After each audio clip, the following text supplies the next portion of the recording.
You're watching Euronews Now with me, Sarah Green. Thanks for joining us. The headlines.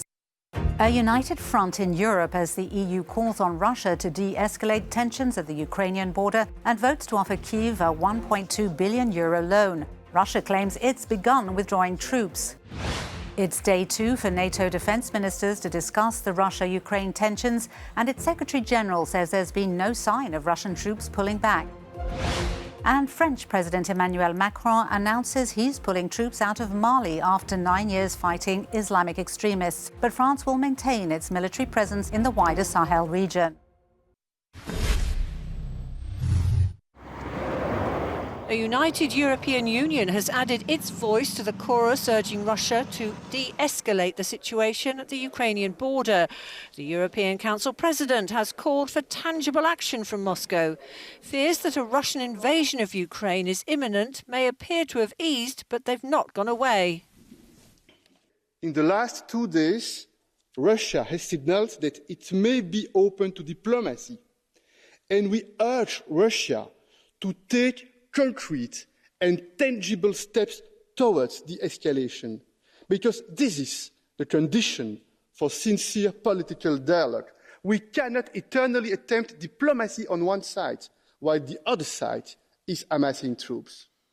The fast-tracking of the Commission's €1.2 billion macro-financial loan to help Ukraine passed the final parliamentary hurdle on Wednesday evening. Ukraine's external financing has dried up due to Russia's military threat and the worsening economic situation in the wake of the pandemic. In Ukraine itself, February the 16th saw President Volodymyr Zelensky on a mission to rally the troops and the morale of ordinary Ukrainians in case Russian tanks begin to cross into the country. We are not afraid. Whatever is forecasted, we are not afraid of any people, any enemy. We are not afraid of any dates because we will defend ourselves both on 16th February and on the 17th, and in March and in April and in September and in December, and no matter what day and month. Despite Western disbelief, Russia says it has withdrawn some of its troops. Images released by its Ministry of Defence show joint training manoeuvres with Belarusian units. Minsk says not a single Russian soldier will remain in the country when the drills have finished. NATO defence ministers are meeting in Brussels today for the second day in a row to discuss the ongoing tensions with Russia over Ukraine. Speaking after the first day of talks, the NATO Secretary-General Jens Stoltenberg said that despite the cautious optimism, there were still no signs from Moscow of any withdrawal of troops or equipment, and that this was the new normal. In a statement, allies said that they were still very concerned by the very large-scale, unprovoked and unjustified Russian military build-up in and around Ukraine and in Belarus, and they urged Russia to choose diplomacy. But Jens Stoltenberg also told reporters that NATO's considering what we reported yesterday, which is beefing up battle groups in the southeast of Europe. But onlookers argued that this risks antagonising Moscow.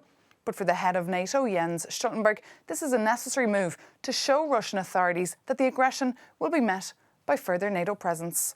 Maeve McMahon, Euronews, Brussels.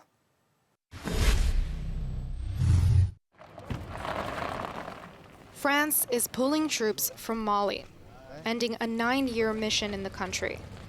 Emmanuel Macron announced the military withdrawal on Thursday, a day after meeting with African and European leaders in Paris. His announcement comes as a 2-day summit is underway in Brussels between the European Union and African Union. Paris intends to maintain its military operations in order to fight Islamic extremism in other countries in Africa's broader Sahel region. Tensions have grown between Mali, its African neighbors, and the European Union.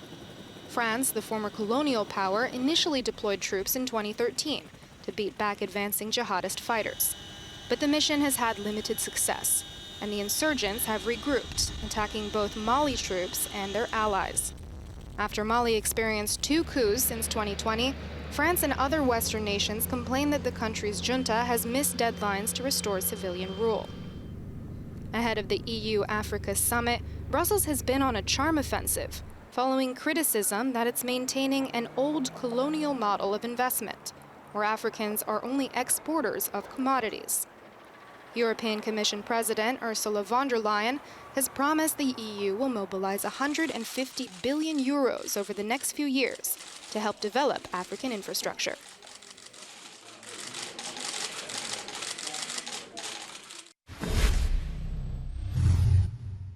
French President Emmanuel Macron announced European soldiers stationed in Mali will be redeployed to Niger, insisting this is not the end of Operation Barkhane and Task Force Takuba's mission in that region. Fighting terrorism in the Sahel will remain a priority, according to Emmanuel Macron, who was speaking from the Élysée Palace this Thursday morning, the same site of a dinner that went well into the night on Wednesday evening between European and African leaders who worked together to redesign a plan for the region, a plan that is set to curb a danger they say is spreading fast towards coastal countries in West Africa.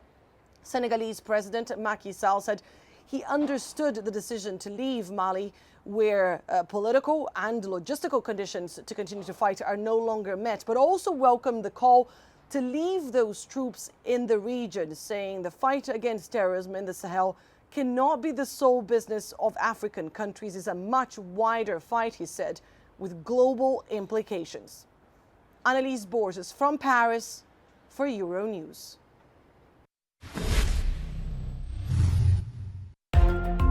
Two Hong Kong hospitals are being forced to treat patients in beds outside their entrances as medical facilities struggle to cope with the city's worst coronavirus wave to date. Before the current outbreak, Hong Kong treated all coronavirus patients in dedicated isolation wards. But beds at hospitals and a temporary mass treatment facility near the airport have quickly filled up. A trove of gold coins dating back to the 7th century have gone on display at the Rijksmuseum in Amsterdam. Amateur archaeologists uncovered the treasure working with metal detectors in the eastern Netherlands near the German border back in 2019. Experts think the place where they were found was probably a site of sacrifice in the past.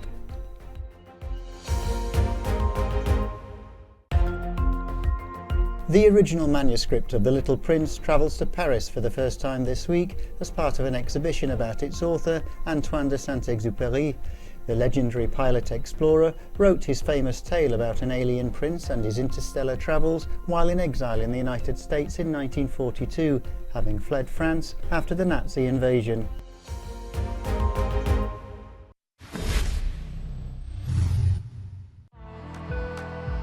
Liverpool's 2-0 win over Inter Milan in Italy has put them in the running for a place in the Champions League quarter-finals. The goals came in the last 15 minutes from Roberto Firmino and Mohamed Salah. Second leg in 3 weeks in Liverpool, with the Reds, who had won the Champions League in 2019, hungry for more. In the other match of the evening, Red Bull Salzburg almost created a surprise at home against Bayern Munich. They led from the 20th minute, but the Bavarians managed to equalize at the very end of the match through Kingsley Coman.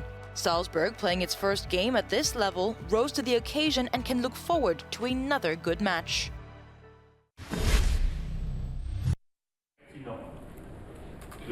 The European Space Agency and the European Union unite to discuss space exploration potential to tackle the unprecedented societal, economic and security challenges faced by Europe. At the summit, President Emmanuel Macron stressed the importance of being able to track troops from orbit amid the tensions between Russia and Ukraine. Without managing space, there's no scientific progress or deep knowledge of the climatic and environmental stakes. Without managing space, there's no strategic and military sovereignty. Managing communications networks, exchanging data and observing military deployments, space has become another place of confrontation. Europe is set to compete in future against private satellite constellations from companies such as Elon Musk's, who plans to send 42,000 of them into space.